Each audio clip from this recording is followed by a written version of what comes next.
పొందుతాడు. అందుకే ఈ ఆలయంలో ప్రతి శుక్రవారం గురుహోరాలో సువర్ణ పుష్పార్చన సేవను గావించబడుతూ ఉంటుంది.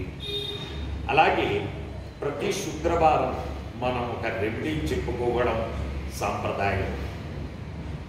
ఈరోజు చెప్పబోయేటటువంటి రెమెడీ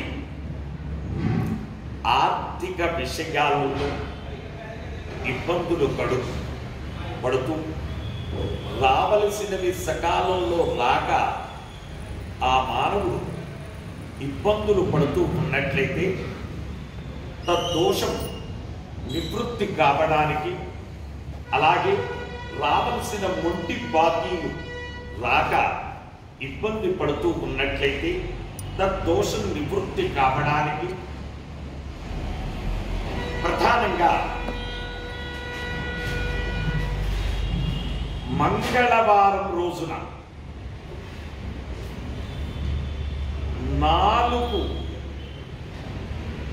కీస్ ఉన్నటువంటి ఒక తాళాన్ని కొనండి.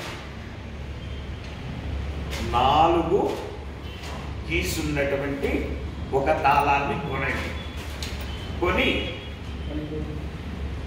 అది దేవాలయంలో ఇద్దరిదైతే విశేషం. దేవాలయంలో దానం ఇవ్వడం కానీ లేదా దేవాలయంలో పెట్టి వెళ్ళినట్లయితే దాన్ని ఎవరైనా తీసుకొని దాన్ని ఎంతగా వాడుతూ ఉంటే అంత దోష పరిహారం. ఆశ్చర్యపోయేటటువంటి రహస్య తాళపత్ర గ్రంథాలలో చెప్పబడినటువంటి ఈ రెమెడీ ఆచరించి ప్రాక్టికల్గా చూడండి. కాకపోతే దానికి కీసు ఎన్ని ఉండాలి? మినిమం 4 ఉండాలి. మంగళవారం రోజు కొనాలి.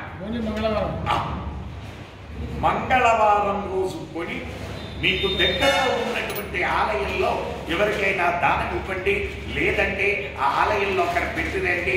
ఎవరైనా దాన్ని తీసుకుని వెళ్ళి వాడుతూ ఉంటుంటే ఎంతగా వాళ్ళు వాడుతూ ఉంటే అంతగా మొండి బాకీలు కూడా ఇక జీవితంలో వీడి దగ్గర నుంచి నాకు ఈ డబ్బులు రావు అనుకున్నటువంటి డబ్బులు కూడా వాడు ఉళ్ళ మీద పడుకున్నట్టు అవుతుంది వాడి పరిస్థితి. అది ఆ డబ్బులు తీసుకొచ్చి రిటర్న్ ఇవ్వగలుగుతాడు.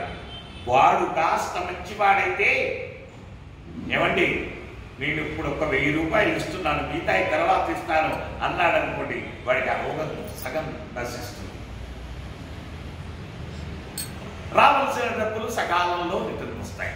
వచ్చే వారం మరొక రెమెడీతో మనం కలుసుకుందాం. శుభమస్తు.